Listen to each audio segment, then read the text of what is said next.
제가 버밍엄에서 그 총각 때 처음 목회를 시작할 때 전도사였죠.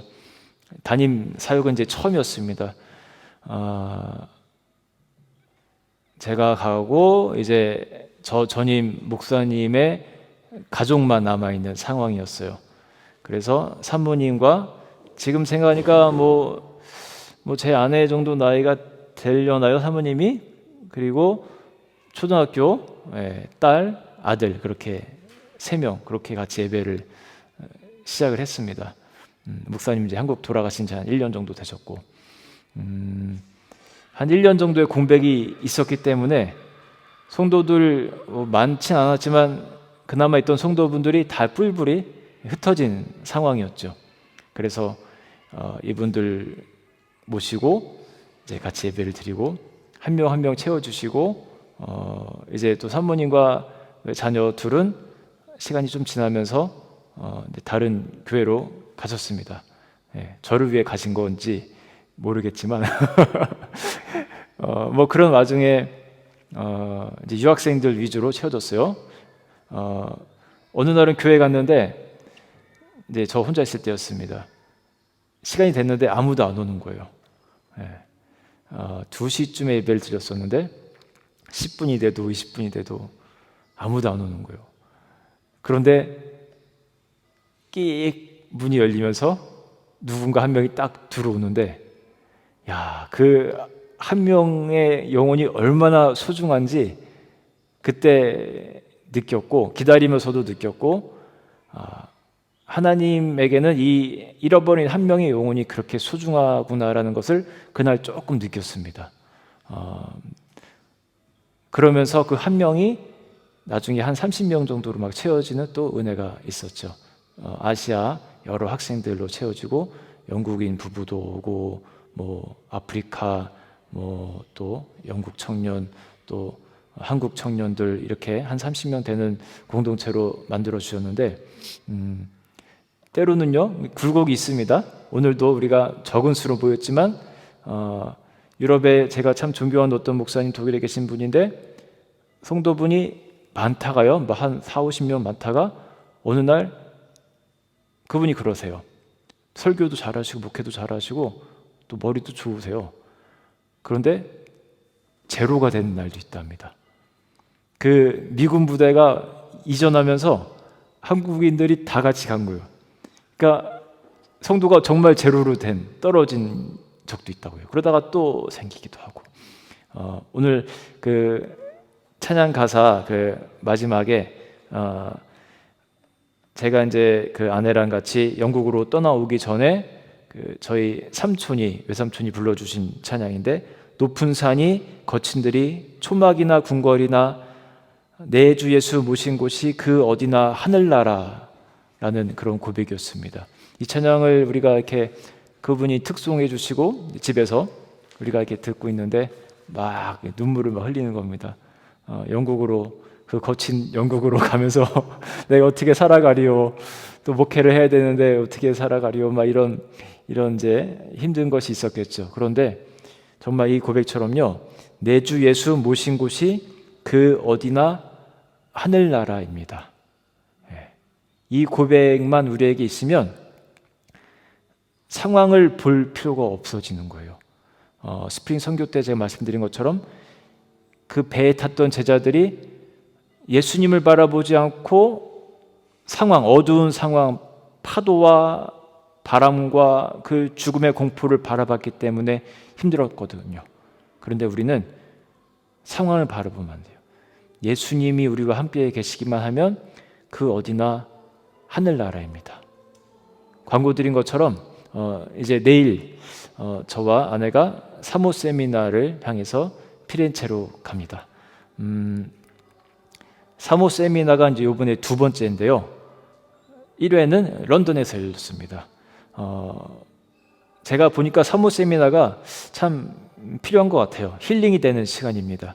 아내도 지난번 가서 그때는 2박 3일이었는데 아주 많은 또 용기와 그런 또 많은 힘을 얻고 돌아왔거든요. 이번에 3박 4일로 치러지게 되는데 저는 왜 가냐라고 생각할 텐데 그렇죠? 의문이 생기실 겁니다. 예. 사모님들 열 몇 분 포함해서 그 스타프 목사님 몇 분과 자녀 동반하는 자녀들이 몇 명 있습니다. 어쩔 수 없이 같이 오는 자녀들이 있습니다.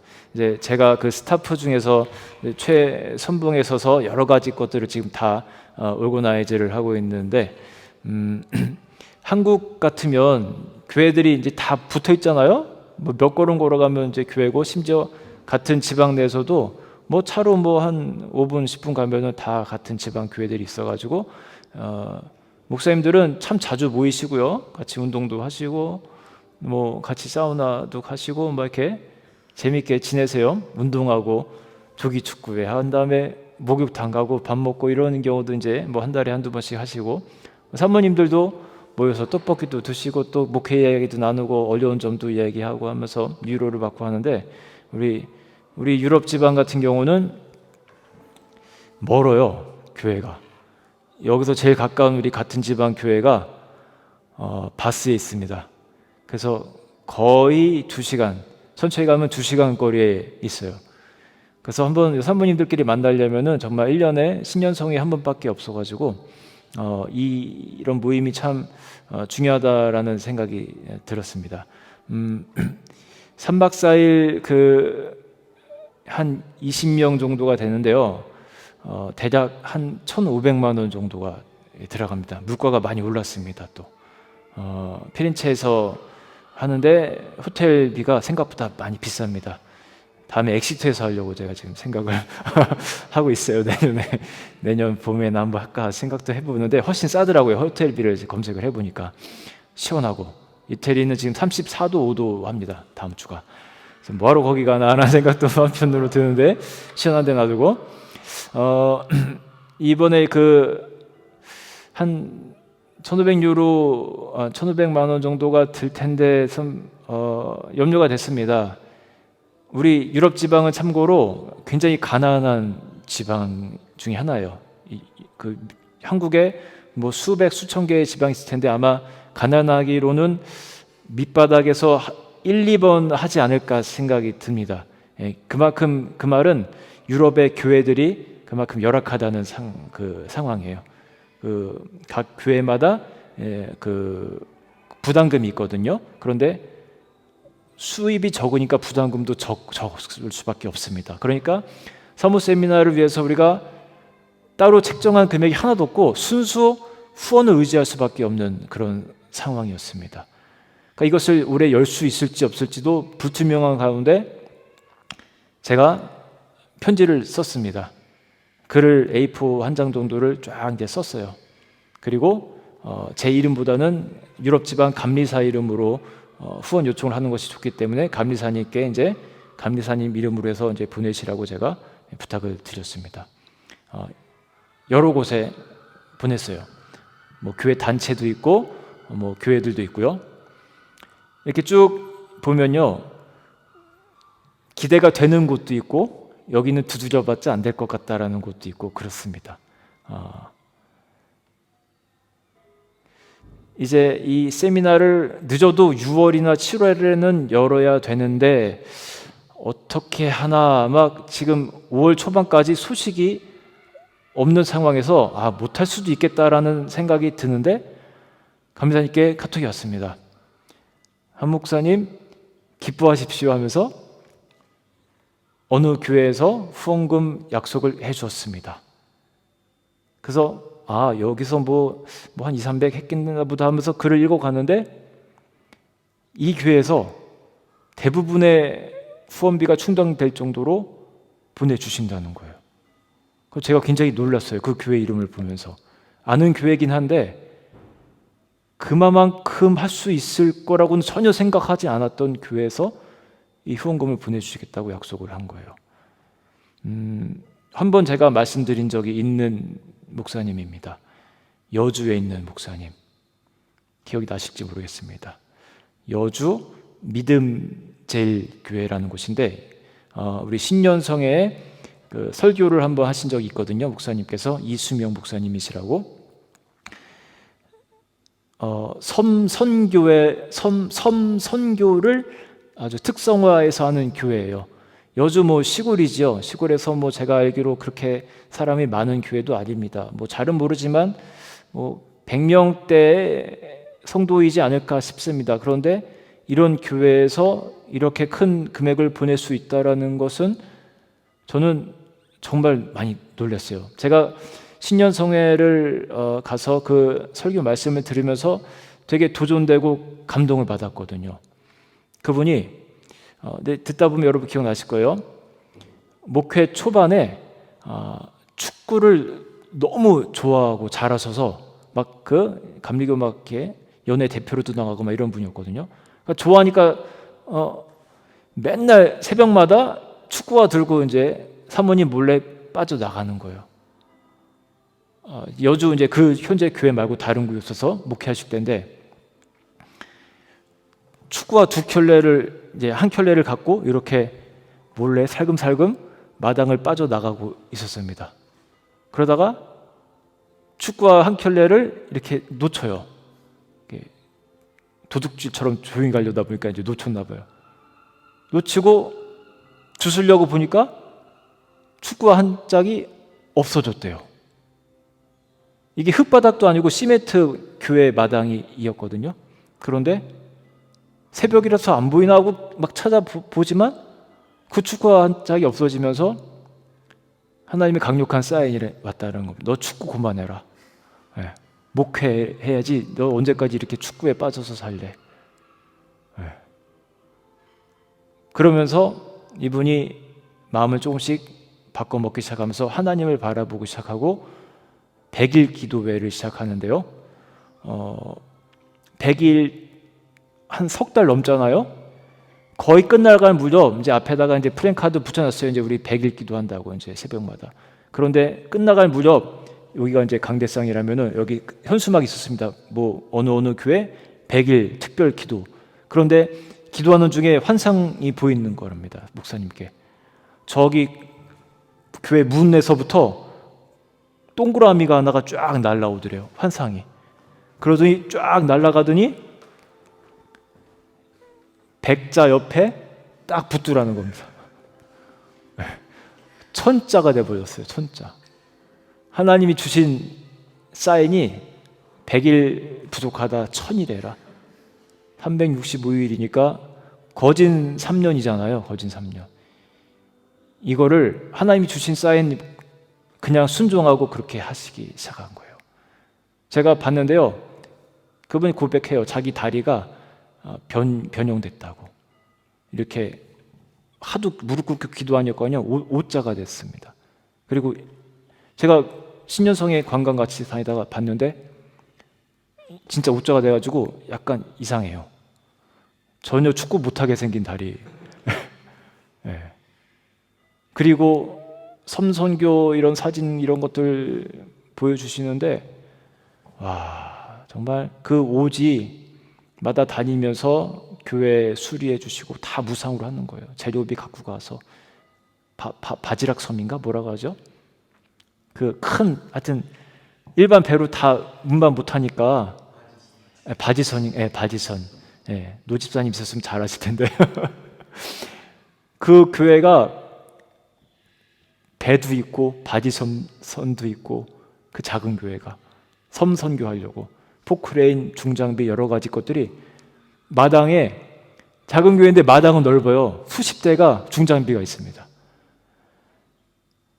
이번에 또 제가 이제 톡으로 주고받으면서 감사하다 인사드리고 또 그러면서 이 목사님이 참 괜찮은 분이다라는 걸 느꼈어요. 개인적으로도 얘기하면서 같이 여행 다니면서도 몇 마디 나누는데 강단에서는 참 그렇게 재밌게 아주 막 유쾌하게 설교를 막 정말 달변가 같은 느낌이 들 정도로 설교가 은혜로운데 개인적으로 만나면요 말을 그렇게 잘 못하는 느낌입니다. 조용하고 겸손하고 톡 주고받으면서도 내가 이렇게 후원하면 보통 이렇게 좀 거드름을 필만도 한데 전혀 그런 것 없이 목사님 목회하시는 곳이 어딘지도 궁금해서 찾아봤다라고 하고 우리 민특교회 사진도 이렇게 갑자기 올리는 거예요. 그래서 제가 이렇게 하니까 궁금해서 찾아봤다고도 하면서 되게 친근합니다, 사람이. 50대 초반이신데. 제가 그때도 많이 은혜를 받았는데 이번에도 이렇게 행하시는 모습 보면서 정말 하나님 바라보며 살아가는 목회자의 그 모습이 또 그 통이 다르구나. 하나님과 함께하는 목회자 또 교회 다르구나. 이런 것을 경험했습니다. 우리 교회에도 그러면 얼마나 좋을까? 저도 그렇게 그런 목회자, 이런 목사님과 같은 사람이 되면 얼마나 좋을까? 막 그런 마음, 부러운 마음이 생겼어요. 아내에게도 그런 얘기했습니다. 정말 부럽고 정말 참 존경스럽다. 나도 이런 목회했으면 좋겠다. 여러분에게 부담 드리는 거 아닙니다. 내가 그런 목회자가 되면 참 좋겠다. 그리고 며칠 전에 설교를 준비하면서 이제 책상에 앉아 있는데 문득 유기성 목사님이 생각이 났습니다. 그 선한 목자교회 이제 은퇴하신 지 몇 달 안 되신 목사님이시죠. 우리 한국교회 대표 목사님 중에 한 분이라고 해도 과언이 아닐 정도로 제가 보기엔 참 현대판 성자 같은 분 중에 하나다라는 생각이 드는데 이 선한 목자교회에서도 또 나름 큰 금액의 후원을 해 주셨습니다. 지난번에도 해주셨는데 올해도 우리가 레터를 보내니까 거기도 어려운 상황이지만 대형교회라고 해서 다 자금이 풍부한 것만은 아니거든요. 지출할 곳이 그만큼 많고 또 성전을 세우면서 은행에 갚아야 할 돈도 여전히 많이 남아있는 것으로 제가 알고 있습니다. 그런 와중에 또 그렇게 후원을 해주셨는데 제가 어떻게 하다 보니까 공교롭게 오늘 이 후원해 주신 교회 두 분의 목사님 얘기를 이제 초반에 많이 하는데 그냥 문득 궁금했습니다. 우리 유기성 목사님은 지금 은퇴하시고 뭐 하실까? 이제 몇 번 개인적으로 이렇게 인사 나누고 한 적은 있는데 그렇다고 해서 그분이 저를 기억하지 못하겠지만 그냥 궁금한 거예요. 뭐 하고 지내실까? 그러면서 제가 이제 유튜브로 설교를 이제 종종 듣는데 어느 교회에서 그분이 집회하는 설교를 최근에 한번 본 적이 있습니다. 은퇴하시고도 설교하러 다니시는구나. 그러면서 첫 번째 든 생각이 뭐였냐면 너무 부러운 거예요. 은퇴 후에도 당신이 제일 잘하시고 또 좋은 것을 하고 이렇게 인생을 다니시는 그것을 생각하니까 일단 들어온 것이 부럽다. 나는 은퇴 후에 불러주려나 누가? 이런 생각이 딱 들었어요. 그리고 또 은퇴 전에 쓰신 책들이 여러 권 있으시거든요. 참 은혜롭습니다. 다 읽어보지 못했지만 하나님의 영감을 받아서 참 이렇게 뭐가 아카데믹하게 깊고 그런 건 아닐지라도 그 소소한 그런 인생 얘기들이 참 이렇게 감동이 되고 참 좋습니다. 거기서 나오는 또 뭐라 그러죠? 인세라고 하나요? 네, 하여튼 제가 얼마인지 모르겠지만 꽤 되실 것 같다라는 생각이 들었어요. 그래서 은퇴 후에 자금 걱정도 없이 내가 좋아하는 또 하나님 기뻐하시는 일 하면서 이렇게 전국을 또 때로는 해외에서 또 부르시며 또 가고 워낙 이름이 유명한 분이니까요. 해외에서도 언제든지 콜하고 싶어하는 분 중에 한 분일 겁니다. 그러면 여행도 다니면서 사람도 만나면서 너무너무 행복한 인생이겠다. 그 아내에게 그랬어요. 나 정말 부럽다. 이규성 목사님 너무 부러운데? 이런 생각을 했어요. 그러면서 제가 이어서 한 말이 뭐냐면 그런데 그것은 하나님이 그 목사님께 주신 은혜 같다. 일평생은 아니겠죠. 물론 젊어서는 아닐 수도 있겠죠. 그러나 어느 순간부터 그분의 고백에 의하면 목회에 이제 어느 순간부터 하나님만 바라보기 시작하거든요. 하나님 계속 바라보고 24시간 주님과 동행하는 이런 것이 동행 일기 쓰고 이런 것이 그분의 목회 스타일이었거든요. 일평생 아니 반평생 하나님 입장에서 그럴 거예요. 나만 바라보고 자신의 영광을 구하려 하지 않고 그렇게 목회라는 일보다 나와 24시간 동행하려고 했던 그 유기성 목사, 내가 너를 기뻐한다, 내가 너를 사랑하고 축복한다, 이러한 마음으로 하나님이 그분에게 주신 큰 축복, 은혜가 아닌가, 그런 생각이 드는 거예요. 근데 부러운 건 부러운 겁니다. 아까 그 이시면 목사님도요, 제가 존경하고 부럽기 시작하겠습니다. 유기성 목사님도 부럽습니다. 이런 생각이 들었어요. 나는 늦었나 보다. 나는 이제 벌써 조금 있으면은 50인데 나는 그런 분들처럼 살기에는 조금 늦은 목회자가 됐나 보다. 그런데 그 생각을 하는가 동시에 주님이 이런 생각을 주셨습니다. 그거는 사탄이 주는 생각이다. 늦었다라고 생각하는 것, 그것은 사탄이 주는 생각이고 네가 만들어낸 생각이다. 나의 시간표에는 인생에서 늦었다라는 단어는 없다라는 메시지를 제게 딱 주셨어요. 그러면서 포도원 비유, 예수님이 그 제자들에게 들려주신 포도원 비유가 떠올랐습니다. 어떤 거죠? 포도원 농장 이제 주인, 이제 우리가 하나님으로 볼 수 있죠. 주인이 있고 일꾼들이 필요하니까 일꾼들은 부릅니다. 새벽 시장에 나가서 불러 들어와요. 6시 정도 되는 것 같습니다. 그리고 9시, 12시, 또 3시, 한 5시쯤 돼서 계속 나가서 일꾼들을 불러옵니다. 우리 성도를 말하는 겁니다. 그리고 돌아갈 때 이제 페이를 하는 겁니다. 맨 먼저 온 사람들은 많이 받을 거라고 예상을 하죠. 그런데 일당은 이제 얼마라고 정해져 있었거든요. 이미 하루에 일당은 얼마다. 그리고 먼저 온 사람들은 내심 기대를 합니다. 나는 5시에 온 사람보다 많이 받을 거야. 그런데 이 포도원 주인의 일당은요, 맨 처음에 온 사람 너 20만 원, 그 다음에 9시에 온 사람, 12시에 온 사람, 3시, 5시에 온 사람 다 똑같이 20만 원씩 골고루 다 똑같이 줍니다. 처음 온 사람 불만 있어요, 없어요? 있죠. 내가 얼마나 더 많이 일을 했는데. 마지막 사람은 어떠세요? 마지막 사람? 감사하시죠? 감사합니다. 너무 감사해요. 뭐 1시간밖에 일 안 했는데 아침에 새벽에 온 사람하고 똑같이 돈을 받았어요. 이게 웬 떡이냐? 이게 떡이 아니고 은혜인 거예요. 은혜. 하나님은 똑같이 주시는 겁니다.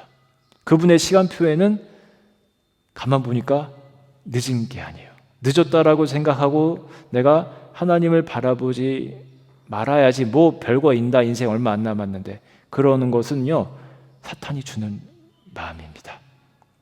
이 생각이 딱 들으니까 행복해지기 시작합니다. 나도 내가 그렇게 존경하고 우러러보는 이런 목사님들과 같은 사람이 충분히 될 수 있구나. 방법은 하나구나. 내가 다른 곳에 돌렸던 시선을 더 계속 깎아나가고 주님을 바라보면 되는 거구나 라는 생각과 믿음이 생기기 시작했습니다. 그러면 우리도 이제 섬선교 갈 수 있는 거예요. 오늘 본문 말씀 한번 다시 보여주실까요? 우리 제일 어린 막내가 한번 읽어주기 바랍니다.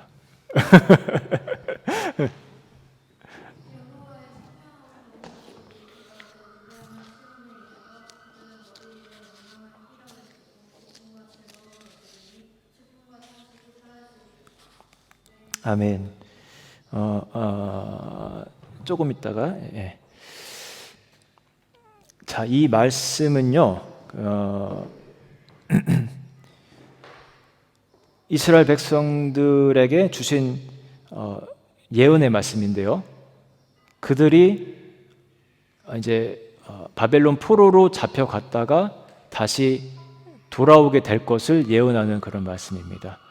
이미 예언의 시점에는요, 이스라엘 백성들이 수많은 우상 숭배와 또 하나님으로부터 눈을 돌리고 다른 것을 많이 보던 때였습니다.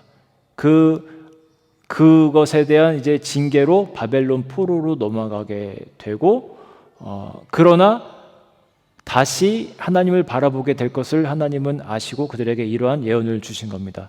여호와의 속량함을 받은 자들이 이제 바벨론에서 다시 속량이 되어서 돌아오는 것을 말하겠죠. 노래하며 시온에 이르러, 이제 시온산, 그 예루살렘에 있는 그 성이 있는 그 시온산이죠. 예루살렘으로 돌아올 때 그들의 머리 위에 영영한 희락을 띠고, 여기 영영한이란 것은 영원한, forever란 뜻입니다. 희락을 띠고 기쁨과 즐거움을 얻으리니 슬픔과 탄식이 사라지리로다. 과거에 너희들이 눈을 돌려서 다른 것을 바라보고 거기서 즐거움을 얻고 또 때로는 우상 숭배를 하면서 거기서부터 내가 뭔가를 또 추구하려고 했던 그런 모습 때문에 너희들이 징계를 받아 바벨론으로 그렇게 끌려가게 되겠지만, 내가 다시 너희들을 속량해서 돌아오게 될 것이다. 그리할 때, 즉 너희가 다시 내 안에 거하게 될 때 너희에게 영원한 희락이 있고 기쁨과 즐거움을 얻게 될 것이고 슬픔과 탄식이 사라지게 될 것이다. 너희들이 염려했던 슬픔과 탄식 다 사라지게 될 것이라는 겁니다. 예수 그리스도 안에 있을 때 행복하게 될 거라는 그런 의미가 담겨 있는 겁니다.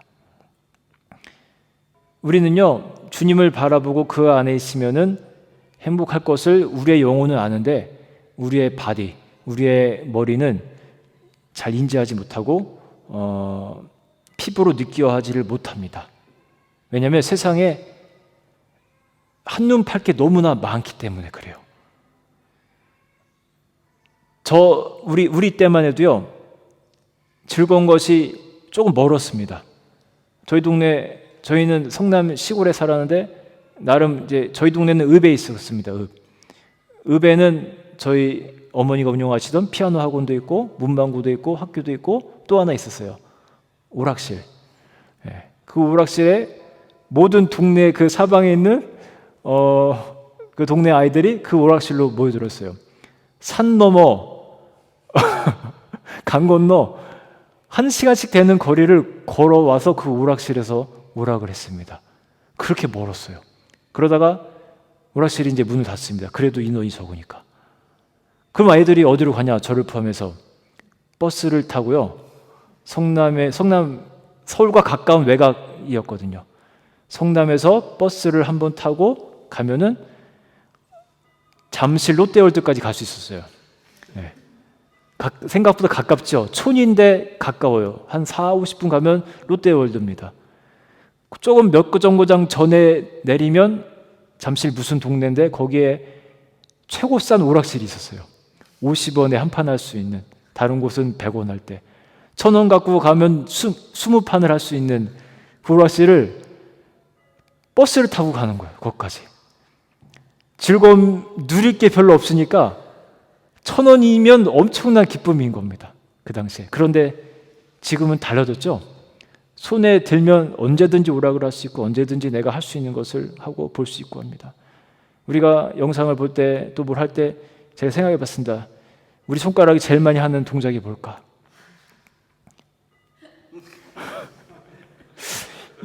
이거 같아요, 이거. 네. 근데 가만히 보면 이게 뭐랑 비슷한지 아세요? 네, 돈 세는 거랑 비슷하더라고요. 뭐 이렇게 세는 분도 있고 여러 가지 있겠지만 손가락으로 하는 게, 야, 돈 세는 거랑 이 핸드폰 갖고 하는 게 비슷하구나. 참 우리가 알게 모르게 세상적이 됐구나. 지금 핸드폰 없으면 참 뭔가 이상합니다. 화장실 갈 때마다 들어야 되고 어디 갈 때마다 들어야 되고 집안에서도 들고 다닐 때가 많아요. 참 내가 나도 모르게 목회자인 나도 모르게 세상적이 된 것 같구나. 그런데 어느 날 제가 아이들 뭐 하느라고 놓고 간 적이 있습니다. 1시간 정도를 차에 앉아 있는데 처음에 좀 하여튼 답답하다가 에라 모르겠다고 그냥 사색을 했습니다. 너무 생각보다 좋은 거예요. 이거 없는 순간이 생각보다 좋았습니다. 내가 자유로워진 겁니다. 오히려 속박되는 것이 없이 자유로워지고 생각을 할 수 있는, 영혼이 좀 편안해지는 그런 것을 느꼈습니다. 여러분, 우리가 속으면 안 됩니다.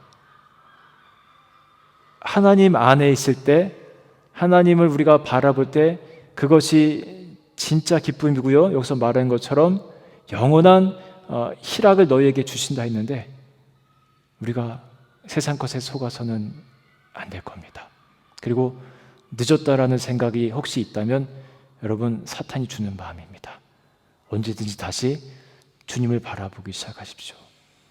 그리할 때 우리가 자꾸 한눈 팔 때 놓쳤던 것들 주님이 발견하게 해주실 것이고, 한눈 팔 때 내가 놓쳤던, 채우지 못했던 그 하늘의 기쁨이 여러분 인생 가운데 가득히 채워지게 될 줄로 믿습니다. 우리 같이 찬양하겠습니다.